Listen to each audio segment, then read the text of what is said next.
don't skip mushroom log inspection, because mushroom logs are a long-term investment, and to reap the greatest rewards of your investment, the last thing you want is mostly failures, which is what we ended up with on our first attempt because we did not do these inspection checks.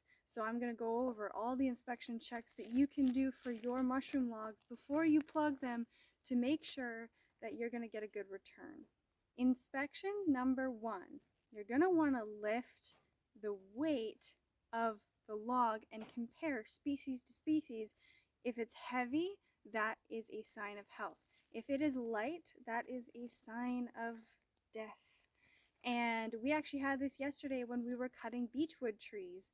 We saw a very healthy beechwood tree. We cut it, and oh my goodness, it was very heavy to lug back to the truck. And the next one that we cut was a little bit smaller of a tree, but I did notice before we cut it that there was a dead piece at the top of the tree. When we cut the tree, we soon discovered that it was very light. And not only was it very light, it was full of heartwood, which is not the wood that your plugs want to eat.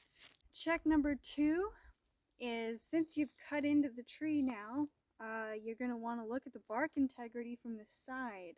So the face of the cut, you're going to want to look, does the bark lift off, or is it like sealed on to the sapwood? And if it's sealed on, that is good. The moisture is going to be retained in, and the competition is going to be shielded out. Check number 3, you're going to want to look if there are cracks along the length of your mushroom logs. Cracks along the length can be waxed on to close it off, but if the tree already had a crack in its bark to begin with, that could be a sign that it had already possibly been infiltrated by competition. So you're just going to want to check and make sure that the bark integrity of your mushroom logs is solid. That is what the most important thing is, bark integrity for your mushroom logs.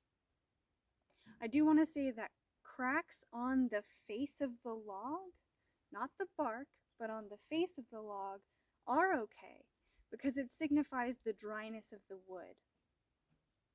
We're using these logs because they have the right amount of cracking to signify that it's a good time to plug the log, because the moisture level is adequate. It's not too much and it's not too less, not too little. Check number 4, dark spots. Dark spots signify disease, and we actually ran into this again yesterday while we were selecting logs to cut down. We have all these trees down from a tornado we had last year, and the trees are actually still budding and very much alive. So we figured, because they have to be cleaned up anyway, why not go cut and see if they're going to be good for mushroom logs? Unfortunately, most of them, if not all of them, have black spots in the wood, and so we're going to steer clear of those for our mushroom logs. Check number 5 is the sapwood content. Heartwood is what you don't want. Sapwood is what you want. Just like that beech that we cut down, it's too much sapwood.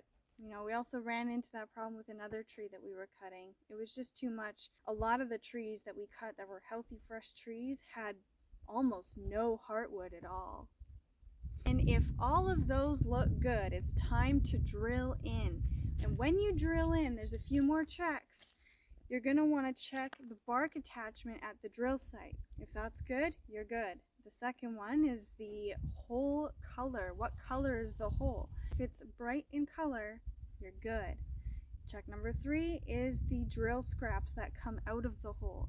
If the drill scraps are light and they're not dark and disease looking, you're good to go. You've got yourself a healthy log if all of those checks pass. Now that you have all your healthy logs for plugging mushrooms, the next video I'm going to show you our inoculation station, where we've really made an efficient process. You know, we've got 500 plugs done in an hour with the 2 of us, And that's pretty fast considering where we came from when we first started. There's a few essential tools that you're going to want to have if you're going to be plugging more than just a couple mushroom logs.